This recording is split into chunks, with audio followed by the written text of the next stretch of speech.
You're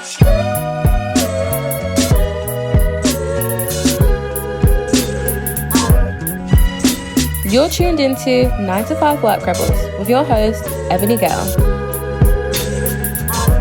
Hello and welcome to Gems in Comms podcast series special, brought to you by 9 to 5 Work Rebels. I am your host, Ebony Gale, and today I'm really excited because I have the lovely Kamiqua Lake here with me today, who is CEO of Coldr. She's also the founder of the Black Comms Network and also lectures at UAL, which is my old university, and also hers, I've just found out. So welcome, Kamiqua.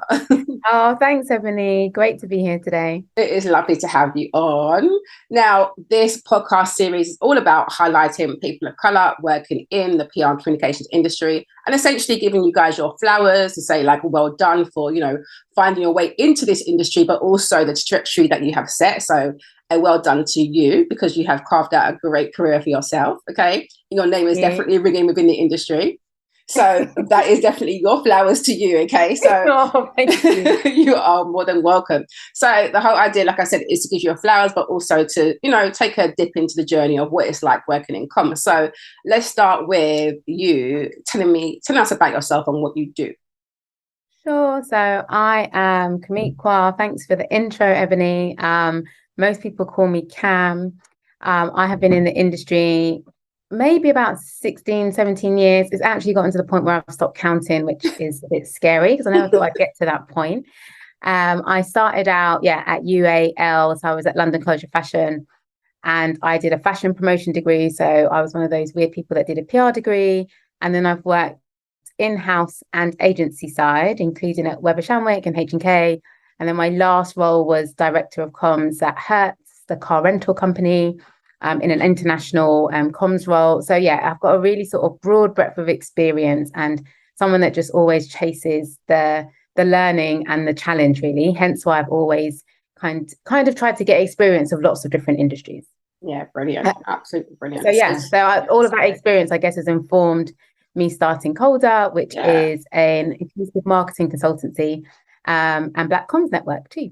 Which is brilliant. Love it, love it, love it. I'm also a member of the Black Comms Network. Now, do join up, people, do join up. So tell us now, have you always wanted to work in communications and PR? Is that something that you always wanted to do? So you've done your fashion promotion degree, right? Yeah, no, I to be honest, I have. So when I was I can't remember who inspired, I wish I can remember, but I remember sort of when you had to look at careers, and I came across PR. And I realized that for me, I felt it was always going to be a good fit because I like the creative side. I like writing. I like meeting people. So whoever did that spiel to me really sold it to me. Hence why I did a PR degree, even though at that time, PR degrees really weren't respected. People used to say to me, why did you do that?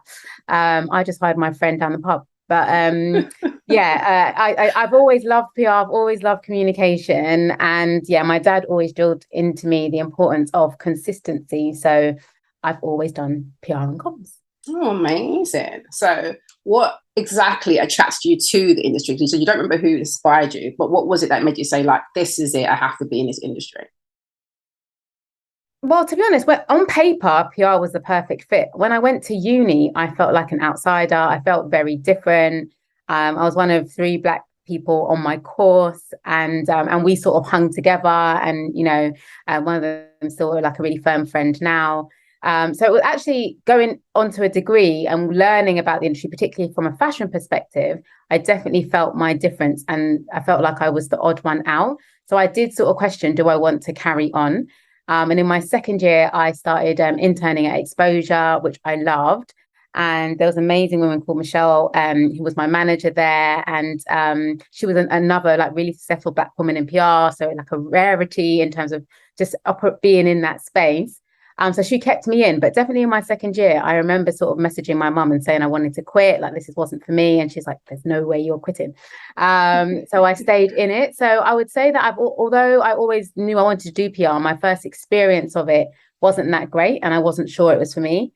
But because of that piece around just being consistent, I've stayed in it. And I've, eventually now I do, we do it in our own way. So I've kind of found my own voice and taken all the experience I have to do it in a way that I think definitely fits me, but also fits what the industry needs. Oh, cool. Well, thank you for that. Thank you for that. And that's interesting you said that about fashion, because I've done a business communications degree and was very much interested in different, being creative. But at the time, I was thinking about doing advertising. But I thought advertising split the creative parts too much. This is why I kind of went down the kind of PR comms route. But fashion was interesting because I did do some stints working with some fashion PR agencies, and I didn't like it. I just found it really, what's the word? Without trying to like insult anybody, but I just felt like it was like they just thought they were above everyone, and it just gave you that kind of vibe. Yeah. Like I remember trying to bring in a black publication and say, how about we send some stuff to them? No, that's not who we want to speak to. That's not our audience. So I just felt like, they were slighting people, and I didn't really want to be in that kind of environment. Like I really loved fashion as well at one point, but that just put me off. So I thought, okay, I still like commerce, but I might just navigate something to a different industry. Interesting. Yeah, navigate somewhere else. Yeah, interesting. And no, like definitely. I felt like the odd one out. I wasn't sample size. Oh, I was. Exactly. So I couldn't get, in terms of all of the freebies and all of that jazz that you get with fashion, I couldn't almost indulge in some of that. And yeah, I realized that I love clothes, but I didn't want to talk about them every day. So I moved. I knew halfway throughout my degree that I didn't want to be a fashion PR. So I started searching for something that was a bit more meaningful, something that was going to be here forever. For me, I was thinking about, obviously I did not know there was going to be a pandemic, but what was like an industry that would always be around. And so I started looking at tech or healthcare. Yeah. And healthcare found me first, basically. So I went into healthcare for about 5-6 years. Right. So it was so similar. I went into healthcare as well. Really interesting. But yeah, because I felt fashion was quite elitist. But it just depended on who you worked with, didn't it? So I think now it's definitely changed. But yeah, I'm sure there's still room for improvement. But okay, I want to tap into a bit of your lived experiences, right? So one of the questions I always ask all my guests is, when did you become aware of your ethnicity? So obviously we know that we were Black people, we are aware of that, but I'm talking about in the outside world. Like for me, it was going to secondary school first year and then hearing about Chelsea Smilers and then going up to Black and brown people and using the razor to cut them across their face. And obviously I still knew about slave movies before that, but that was the one that was like, okay, this is in my vicinity, in this country, this is happening. This is kind of like my kind of wake up moment of, okay, this is ridiculous. What about you? Do you know what? It's a really interesting question. I think I've always been aware. I think that I was used to being the only in a room. Yeah. So yeah, I find that a really hard question because I'm not actually sure. You're not sure. I remember going on holiday. Yeah. Like going on holiday to Europe. I think Barcelona or Spain, and someone said something, but I wasn't quite sure. Right. And when I was 14, I went to Finland with my sister. We had like, my gran had a friend there, so we went there together, just me and my sister by ourselves. And I remember everybody staring at us when we got on the bus. Wow. And I still didn't really understand why, but we felt very different. So yeah, it's more a case of feeling different and having a different experience. It's similar at uni. I felt that experience of just difference. Yeah. I don't know if I wasn't necessarily adding the two together to say because I'm Black. Right. But I was thinking my experience of life, my understanding, like how you live your lives is very different to how I live mine. Yeah. And so I really, really kind of noticed it then. Okay, well, thanks for sharing that. And that's quite something, because even that feeling of being in Finland and people staring at you, obviously you're going to be a bit like, well, why are we getting stared at? This is a bit strange. So yeah, absolutely. But I'm glad you didn't have any primary school situations. We've had a few of examples of having, instances in primary school that made people acutely aware. So that's interesting. So 14, that's not too bad. I was about 11, so that's not too bad. I think because the schools I grew up in West London. There was quite a lot of Black children in my primary school, in terms of the community where I grew up. And then when I was in secondary school, it was quite a lot of mixed race people or people from different backgrounds. Yeah. So I just think we just sort of banded together, but it wasn't necessarily a thing that we all talked about or really noticed from that perspective. But we just knew that our lived experience was different. The things we were into were different. How we spent our weekends were different. Yeah, absolutely. It's like for us going home in a weekend, it's like being at a little Caribbean, and you come back into the normal world is what I'd say. That's how I used to look at it. But yeah, good points though. Interesting. And like you said, at school, I was the same, like very mixed school. So that came about of conversation of people saying, well, this is what's happening in the industry, in the area. So be careful. And that's when it was like, whoa, okay, this is a bit much. So interesting. But yeah, everybody finds that question very interesting. And I love it because everyone's experiences are so different. And it just helps to illustrate, all our different lived experiences. So have you ever felt like your race, ethnicity has held you back in your career at all? And have you experienced or witnessed racism in the workplace? And if you have, how was it handled? Kind of go through. So I talked a lot about this in a piece that I wrote in 2020 in terms of, I guess it was my realization. I've had lots of experiences where I've definitely felt like I've been held back, or the rules have changed when I've entered into the space. Yeah. So I think I talked about an example where a colleague was earning 10K more than me, and in the next level up. And then when I came to be doing that role, apparently it wasn't worth the same amount, which was the feedback I got on. And so I should be paid less. So there's definitely been incidences like that where there's not been that equity or parity for me in terms of doing my role. I really struggled to get to director. I'd have CMOs or people that I work with saying, you're nearly there, you're going to get there. But for whatever reason, even though I was doing the job, working in that way, advising a board, actually working well above my level, I just couldn't get there. But I eventually was a director at Hertz, and that was a really really great role. But so there's definitely been incidences where for whatever reason I couldn't prove myself, and now like running my own agency, I'm in a lot of the rooms that I wasn't allowed to be in or wasn't senior enough to be in, despite having the credentials to be there. So I can definitely see it now, sort of doing my own thing. That I was held back when I was in those roles. But I think to add to that, I've got a son, my son's 16. So I couldn't do all of the socializing and everything that happens, in industry, all of the kind of side conversations, the relationships you build, which often help with kind of pay and promotion and how you're seen. I would be rushing off to the childminder or rushing to pick my son up or anything like that. So I think it's a combination probably of being a mum and also being a Black woman in the industry. Yeah, I can completely relate to that too. Absolutely. And I think, thanks for sharing that. It's a very good point to put out there. Now, when you say you've obviously become aware of some of the maybe racist or microaggressions that's happened in Korea, how was it handled? So, say, for example, when you wanted to get the promotion, you kept getting pushed back. Obviously, did you kind of go out and to move up, and was it actually handled within the organization, or they just kept kind of like covering over and making excuses as to why? Do you know what I think when I found that out in that situation, I literally burst into tears, and no one could understand why I was in tears. And it wasn't even about the money per se. I just couldn't believe that the rules could change when it was sort of my turn. But I think what was really important was just allies in that space. And I always say, for me, I don't really like the term allies, but it is people that sort of support you in the industry.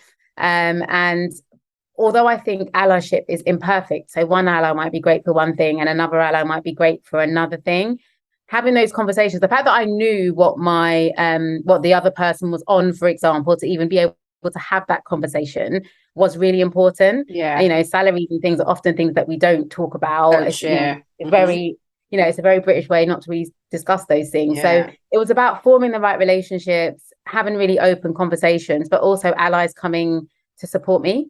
So definitely in those challenging times, that's what's really worked well. And then I think, in terms of getting that senior promotion, I ended up leaving to get that promotion that I really wanted, working with a career coach to support me in terms of how to sell myself in the best possible way, rewriting my CV, all of those kind of things that, again, you're just not necessarily aware of how much difference they make. But that really supported me in terms of, finding my way. Brilliant. Thank you so much for sharing that. And that's so important. And just to plug that, Black Comms Network do help you, in your career trajectory, don't you guys? You can connect you to coaches and things like that. So always good. So going back to kind of the workplace, was there ever a time that you feel like you wish you kind of spoke up about something, or a time when you did self-advocate, or maybe wanted to self-advocate for somebody else? Do you know what? I think when I was junior, there were probably lots of little things that are happening, but I was so focused on just, like I said, having a child. I had to get my work done in the hours that I had to get it done, and then follow up when he was asleep. So I didn't even have a chance to think about half of what I might be going through, why I might be discriminated against, why I might be held back, simply because I didn't have the scope, I didn't have the brain space to even think about that. But I think by the time I did and I was more aware, I spoke up for myself. Like, I was just like, actually, that's not cool. If somebody touched my hair, I would say it's not cool. Or if somebody, because I'd give examples. I'd just say, such and such over there's got purple hair. You didn't touch his hair. So how come you're touching mine? Yeah. And, just give really tangible examples of so people can see their behavior. Or, if I came in with my braids up on top of my head and someone said, oh, you look really regal today. And you just be like, really? Well, so I'd rather be sometimes sarcastic. I'd almost just trying to work out, when is this a call out moment? When is this a call in? Like, if somebody is really saying something that is not cool, if I didn't feel like I could advocate for myself, I would definitely speak to my, line manager. And I was fortunate when I was in house to have really like a good line manager that really supported me and sort of understood my experience.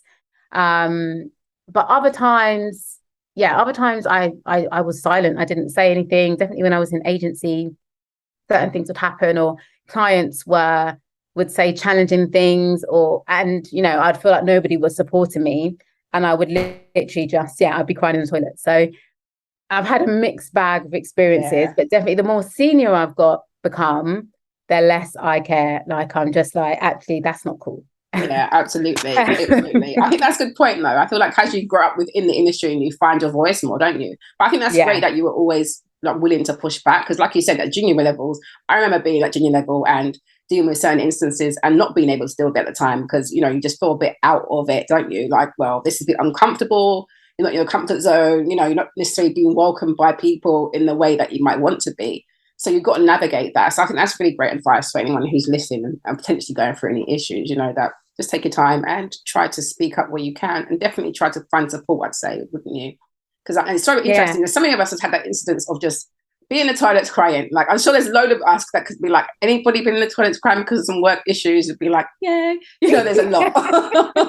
There are a lot. Yeah, I know. And it's like, you don't almost want to be the cliche, but it's definitely experience. Agency life is hard. Like, PR is hard. It's hard, yeah. And there's a myriad of reasons, and everybody's competing. You're trying to get up, up the ladder. You're trying to raise your game. You're trying to raise your salary. So there are so many things going on. And then if you're a minority in some sense as well, and whatever that might look like for you, it just adds that extra pressure. So I do think as a whole, agency life is really hard. And then if you do add race or being a woman, or for so many groups, it's even harder. Yeah, absolutely. And so you found agency life maybe harder than in-house, would you say? Because I think it depends where you are in-house, because it depends where you are. Really crap experience in-house as well, depending on who you're around and what kind of management and who's helping you to kind of flourish or hindering it. It's all about structure. It is. And it's all about the people that you work with. Like, I've been in-house and been given space to be me, to be myself. Like, I was hired because I had the expertise and I was left to run with it. I've also been in-house. I started in-house. So I was a junior, like a PR exec in-house, and I had a really good experience. Right. I thought I need to get agency experience, so I left in-house. But generally my in-house experiences have been good. I think sometimes it's tough depending on the organization and the structure, and whether the PR and comms function is valued. That is key. That is so key. It's like, is it actually part of the, is it valued? Is it at the top table? Who's managing it, and how do they see you within that? Because it's all about people as well, structures of people essentially. Because I've worked in organizations where everything's running really nicely, and then one person moves out, somebody comes in, and it changes the whole dynamic completely.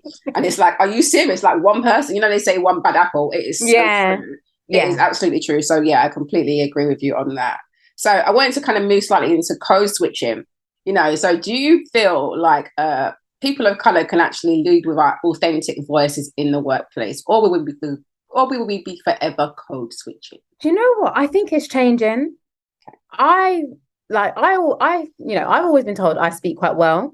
Yeah. And I think that's a lot to do with my upbringing, even before I entered the workplace. Right. In terms of my mom would be like, you say it like this, you do, it was almost a bit of a home training in terms of how you speak.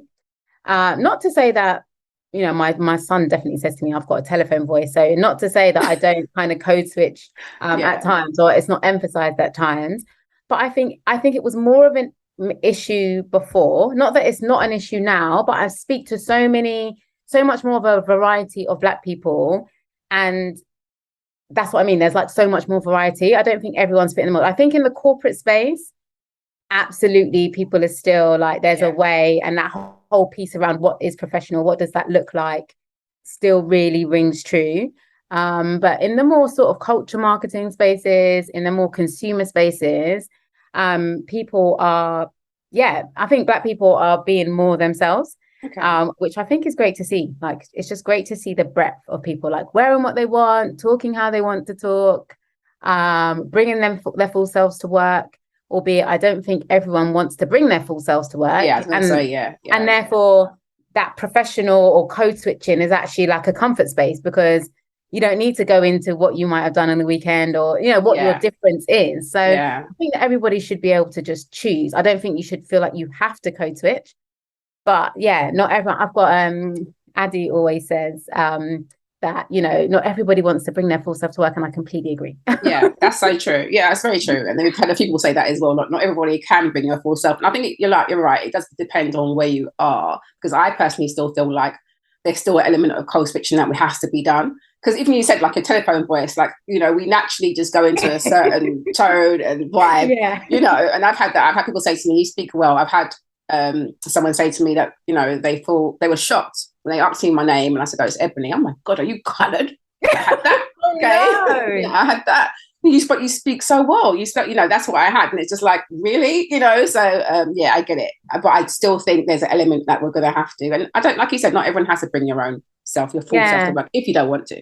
I think as well, there's just such a diversity of Blackness, like depending on where you've grown up. Yeah, exactly. And also like, who you are. So I almost think there just should be more room to be how you are. Like for me now, again, like running Coldr, I am closest to who I am. Like there's not that much difference to how you're seeing me now to how my friends see me. I might make slightly different jokes, or absolutely, of course, it's like, banter going on. But in terms of like how I talk and things like that, like there's not that much difference really. Same. But I also think that's because both of us work for ourselves. And I feel like actually when you work for yourself, you're like, well, this is me. This is me. How I'm presenting myself. It's too much trouble to be someone else. Right. Exactly. It's way too much trouble to put on different hats and masks. So I get you on that completely. All right. So allyship. Now you touched on this before, so I wanted to get an example, your thoughts basically on allyship and what it means for you. Like, what's a really good example of allyship? I know you don't like the term. I don't like the term because it's just a bit, but like I said, I've definitely had allies in my career, but like I say, it's just for me, allyship. Sometimes it sounds like it's a perfection. You're striving for perfection, or you're someone that's perfect in it. Right. And I think it's much more complicated than that. And like I've had different allies who've advocated for me or supported me on different things, but then maybe not been, when that ally hasn't supported me in one thing, I might have gone to a different ally to support within the same workplace. Right. And that's just because, and I use that example in terms of, again, like seeking a pay rise. My line manager, was a great ally, sort of capped what I could earn, and then another ally was actually like, no, we're absolutely fine to give you what you're asking for. So I've had it in that situation. I've also had it in situations where I've been overlooked, or there was a time when a CEO just sort of couldn't see me as the head of the team, even though I was the head of the team, would congratulate all of my team members and not me. Wow. And then I'd bring that to my line manager at the time, and I said, I'm not sure what's going on here. There's something going on, but I'll give it the benefit of the doubt. Then it happened again. And then he absolutely sort of emailed the CEO straight away and said, like, why have you not, Cam is part of like the head of the team. So why have you not mentioned her, et cetera, et cetera. So I've definitely had like good allies, and I think they play an important role. But sometimes an ally is just someone who gives you space. Like, I think sometimes we underestimate how much of this kind of equity for Black professionals is just making space for us. It's not always about training. It's not always about a mentor. It's not, sometimes it's just like, give us room. Exactly. That's such a good point. And I think that gets overlooked in terms of people thinking about how they can be a good ally. Yeah, absolutely. Oh, no, thank you. That's a really good point. All right, moving slightly off of that into more about you, of course, and what motivates and inspires you to keep going. As I was saying to you before, I have tried to not be such a busy person, but I think I quite enjoy being busy. But I think in terms of my motivations, definitely like my son motivates me. I know that he watches everything that I do. So it's really important for me that I'm like a role model and show him different ways. I'm also just motivated by, as I've again gotten older, more so around legacy and making a difference. Like, absolutely, it is about, advocating, talking to the industry about what it needs to do differently. But it's also very, very personal to me in terms of how can I make sure I run an inclusive agency?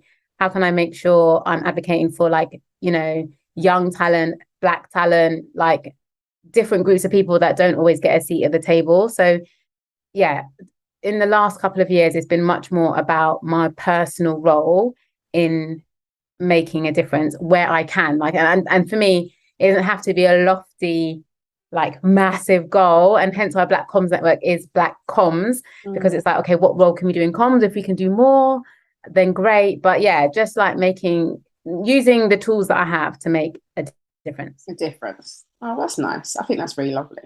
So on your journey, what did you find most challenging so far?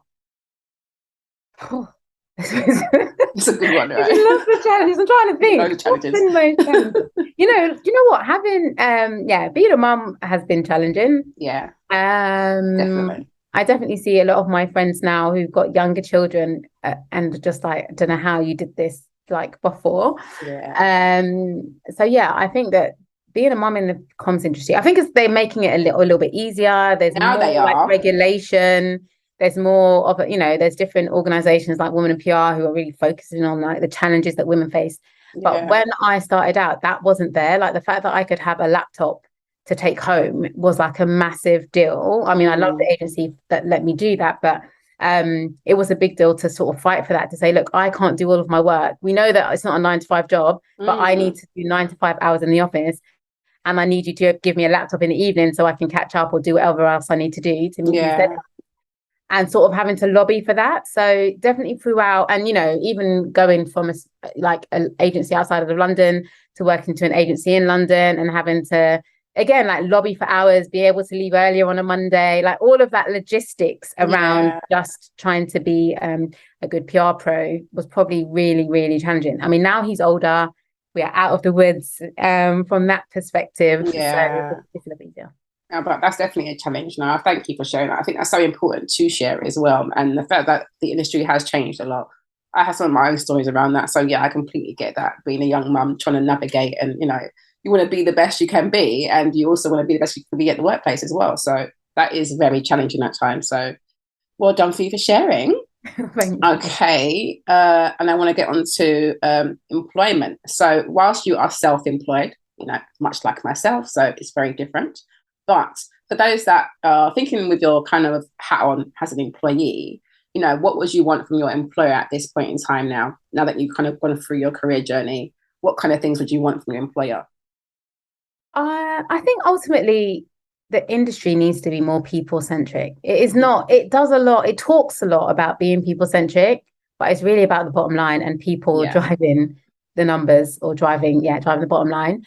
I think there are definitely some agencies who are starting to move more into that space. But, the fact that a lot of PR agencies don't have HR departments, don't have functions and support for people in an industry that can be really challenging, is difficult. So, it's definitely looking at ways, like speaking to your people and really understanding what it is they want to support them, which isn't always alcohol and pizza, in terms of how they're actually going to get through their day to day. Yeah. So I think, yeah. And so like, that's why I talk to, whether that is a mum or a young person, or, you know, like what does that look like in terms of equity and really help supporting them. I think that we're all expected to be managers, but not everybody actually learns how to be a manager. So true. What does line management actually look like? Are you actually investing in helping people to manage other people's careers, essentially? Yeah. And also their, you know, not well-being, but making sure they're okay. Yeah. How do you bring out about the best in people, essentially? Yeah. It's so we important. often skip over it. We think of it as a promotion to manager, and then now you're suddenly managing people. Yeah. But I don't always think the support is offered. Yeah. Yeah. So I think the right training and support at each level, so that people can, you know, can really be a team and can really work together. Brilliant. Thank you so much. So what are your thoughts in terms of what makes a good working environment? It's much the same as what I said just before in terms of a good working environment. It's understanding your team and what it is they need. I think, you know, there's been so much back and forth about hybrid working. Does it work? Does it not? Should we be doing it? Should we not? You know, ask your people, they will give you the answer. Exactly. And pandemic happened. Like, what is always talk about? We did it. There's no excuse for that anymore. We did it. You know. Yeah, we know it works. It's just, is that what your people want? Now, I've got team members who, you know, really like a mix of working from home. I've got team members who prefer to work in the office. Yeah. So it's about us as an employer making sure that is available people, so that they can work in the best possible way. I definitely think junior team members tend to prefer working in the office because I think it's easier to learn from different people and understand what's going on. But also they might have different living situations, just like anyone else, and prefer to be out of the office. So I think it's just about understanding how people want to work.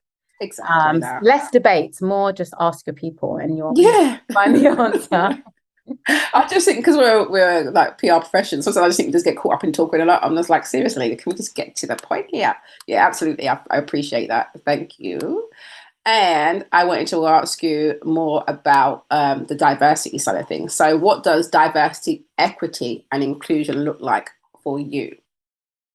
So for me, I think, in the work that we do at Coldr, it's much more about equity, which is great to see so many more people using equity rather than equality. Yes.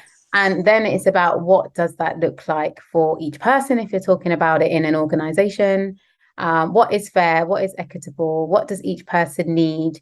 You know, absolutely, there's core training that everybody needs, but is there something specific somebody needs in the team? And can you offer it? How can you support them? So it is more people centric, really. That's what diversity and inclusion means to me. It's like centering people and understanding what they need and being really open and transparent about what you can do and what you can't do. It's not about necessarily providing everything, because there's always limitations. But it's at least trying to understand what you can do to support people in terms of that equity piece. Diversity, I guess, is the obvious one. Nobody wants to be a token. No one wants to, you know, you don't want to fall into that performative space. So you've got to really be about it if you are about it. And if you are going to have different people from different organizations working with you, then you need to make sure you're priming that environment. And, you know, I think we see this written all of the time, but it's really understanding what does that mean and how can you make sure that, everybody feels safe, like psychologically safe, and can actually come to work each day, whether that's coming to work in an office or coming to work at a screen in their living room. Yeah, absolutely. Yeah, good point. Thank you for that. Now I want to get back into a bit of your proudest moments now. Okay, we're going to step into that. So I want you to tell us about your proudest moment. It can be work or personal. And you can also share like a career highlight as well. What has been a career highlight for you?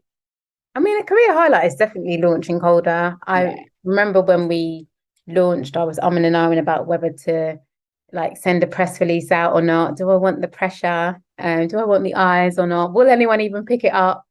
And we launched, and then the next day I think we signed Oliver Bonus, and so that was a real sort of just proud moment in terms of somebody believes in what we're saying we're trying to do. Absolutely brilliant. Yeah. So I think Coldr, there's highs and lows, but definitely each day there's something to be a bit proud of if I like at least allow myself to stop and think about it. Yeah, absolutely. I think like my son, like I said, he's at GCSEs now, so I'm really just watching him evolve into a man and trying to go along that journey with him.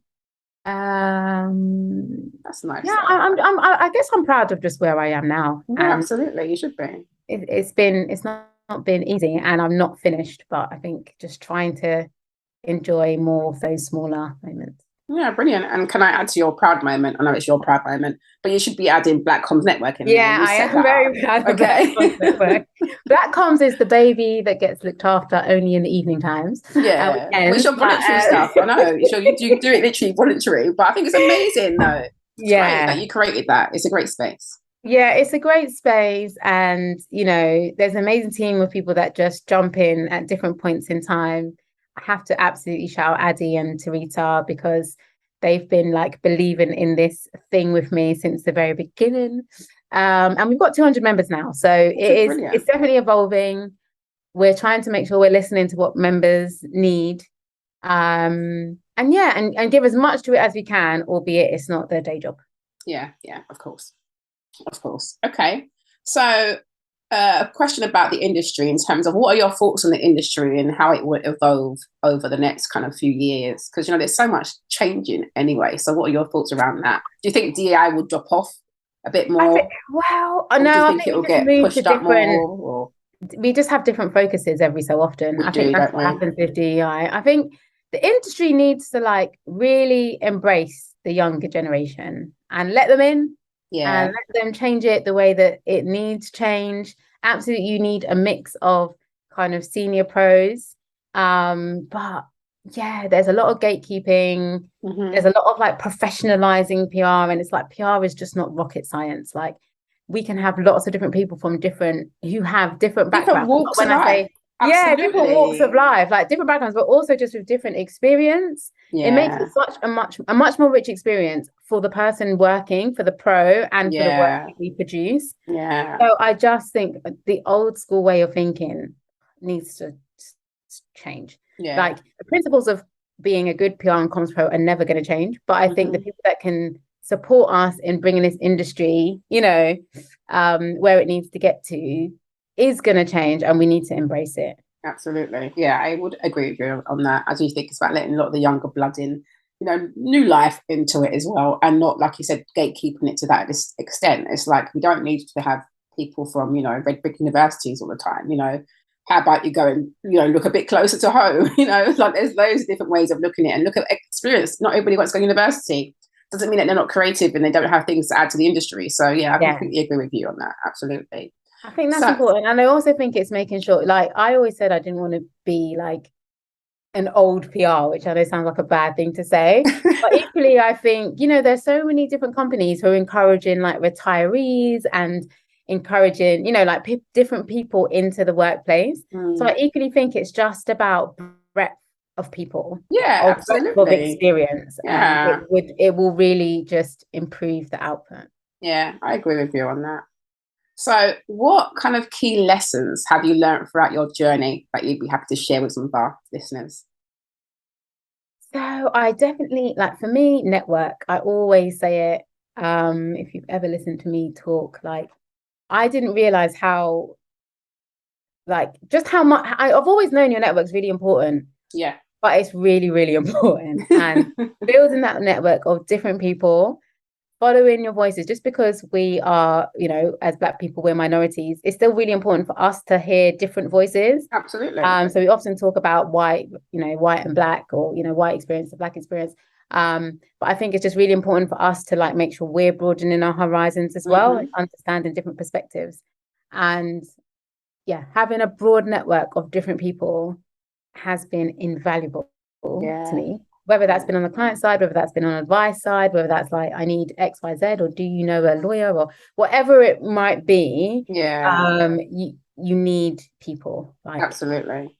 So I think that's my definitely number one learning. Number two, I think it's easier said than done. It's easy for me to say now. I know we sort of spoke about it earlier in terms of one once you find your voice, I mean, now I found my voice, I probably don't shut up about enough, but yeah, find your voice and yeah, be really, try to be as comfortable in your skin as you can, because that difference, that voice is really important. Yeah, absolutely. So, so important. And then, so what advice would you give to young people of colour considering entering the industry itself? I think the biggest thing, I mean, I guess it doesn't just work for young people of colour, but for young people more broadly, is like, yeah, it's to that point around expanding your network, like follow people on LinkedIn, add people on LinkedIn, like just tap into as much as you can. And, even like with the network, there's 200 of us now. I don't know every single person personally, but yeah, I'd say the vast majority are really, the DMs are open. People want to mentor, particularly people that have been in the industry, 4 or 5 years and above, are really open to supporting people and supporting young people coming up. Mm-hmm. So, just try and find your tribe, but try and find your tribe online. And then I think, yeah, it's going to be hard. It's not going to be easy.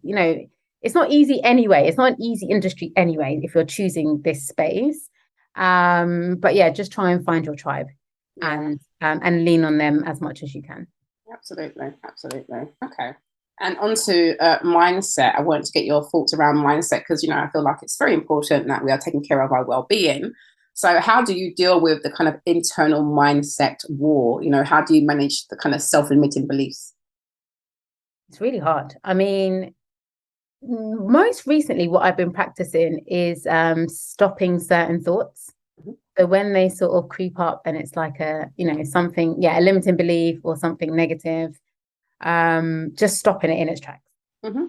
And not going there with the thought just because I might have a bit of time on my hands or I haven't got time on my hands with that thought. So I've tried to just set boundaries within myself. Yeah. In terms of the thoughts that I'm going to go along with.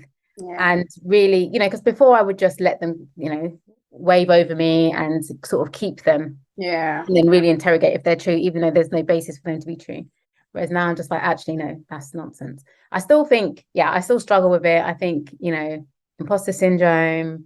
Am I good enough? I oscillate between am I doing and I'm not doing enough to I'm doing too much. So I definitely don't think I found that balance yet. But yeah, that's the main thing I do at the moment. And yeah, I try to make sure I read a little bit more, although I'm not great at it, and not just consuming social media. Yeah, absolutely. Internet, all the time is again something I'm really trying to do. Well, that's good, and it's so true. The point about having to stop the thoughts, that's the key to it, really, or just to remind yourself that actually this is nonsense. Why am I even thinking this? Do you know what I mean? Like your mind just goes off, and you can just, like you said, it's difficult, but you do have to kind of remind yourself, actually, no, I'm fine. And sometimes I do things where I even reaffirm, no, I've done this and I've done that. Oh yeah, I'm okay. Do you know what I mean? Like, just to kind of reaffirm. But I feel like self-limiting beliefs and that internal mindset war is just part of our journey as human beings. And we just got to get better at managing it. So thank you for sharing that. I think that's really cool. And then it's coming to our kind of wrapping up questions, right? So I've only got a couple more left. So looking back on your journey, would you do it all over again? Yeah. I probably would do it all over again because I've only ever done PR and comms, which sounds really boring. But no, it doesn't. Hello. Yeah, I probably would do it all again. Like I don't really have any regrets. I mean, it depends on your mindset again, because the way I was brought up, my mum was very like, pull your socks up, get on with it. It's not going to be easy.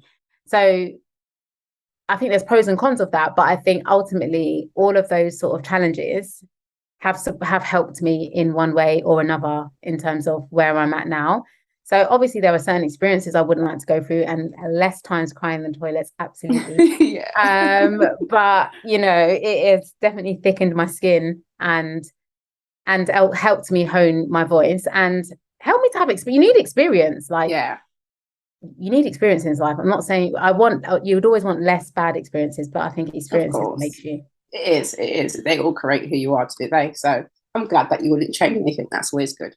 So a question that I like to ask, quite funny sometimes, which is, what's the best and the worst advice you've been given in your career? That's a good question. The best advice. Oh, I don't know. I mean, I've been given lots of advice. I mean,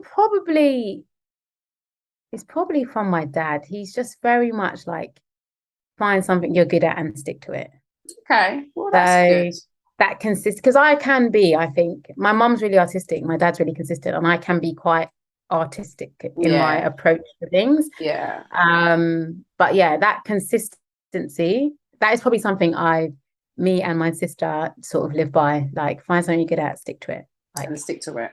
Stay the course. Yeah. In terms of bad advice, I mean, not necessarily bad advice, but oftentimes I've heard at different difficult points, like equally that consistency point, but it doesn't always mean you have to stay somewhere where it's not right for you to stay. So sometimes like, oh, it's fine, it will get better. And it's like, actually, no, it won't get better. Yeah. Sort of knowing when it won't get better and it's really time for you to move to your next thing. Yeah, absolutely. That's a good point, actually. That's a very key point, because you can be like, because I'm stubborn sometimes as well, but no, just keep going. You've been like, no, actually, there's a time where you've got to be like, okay, just leave it where it is. So no, I get it. I completely agree with you on that one. And lastly, do you have any rules that you've implemented along your career journey that you'll be happy to share? Like, one of my rules used to be, when I was an employee, was always, if I wasn't going to get promoted within, then I would happily move out to go for what I wanted. Like, don't just stay there, just, find another path essentially and keep it moving. Oh, interesting. I mean, when I was climbing the career ladder, I was very focused on climbing the career ladder. So it was about, I wasn't really making sideways moves. It always needed to feel like a jump up. Okay. And I probably set myself rules around what that salary needed to be and all of that, which was really important at the time. But actually, when I divorced myself from that and like my self-worth as a person, I was much happier. So yeah, I think there are rules that I have followed. Yeah. But actually that the freedom that comes with not looking at things, me looking at that in that way was much better for me. Okay. Because before it was like, if I'm not this by this time, you're always looking sideways and thinking, yeah, that person's at this level and that person's at that level, and why am I not there? Yeah. But yeah, once I sort of separated the two, I felt just a bit more ease. I heard that. You took the pressure off yourself, essentially. Yeah, you put a lot on yourself. Well, that's good, though. So essentially you're saying not to put too much pressure on yourself on your journey. Yeah, not to put too much pressure on yourself. And not everybody has straightforward careers. Sometimes it is a squiggly career, as they say. So you've got to, I think sometimes, you need, rules are important, but rules are made to be broken. Yeah, absolutely. I get that. No, well, thank you so much for sharing, and thank you for coming on to the podcast and sharing your experience with us. Very much enjoyed having you here. So if anyone wants to connect with you, where can they find you? Time to plug yourself. I am on LinkedIn. I think I'm /Kamiqua. I'm on Instagram for Kamiqua Lake. So yeah, just come and find me. Perfect. I'm not that hard to find, really. You're not, no. You can I'm normally at a Black Comms event. Yes. If you need me. But yeah, I'm around. Okay, perfect. Well, thanks so much, Cam. It's been lovely to have you. Okay. And for all those tuned in, stay tuned in. It's been wonderful speaking to Cam, who is the CEO of Coldr, but also founder of Black Comms Network and a lecturer at UAL. Now, you guys, thank you for staying tuned. I will be back again soon with some more wonderful people from the world of comms and PR. So stay tuned, and thanks for tuning.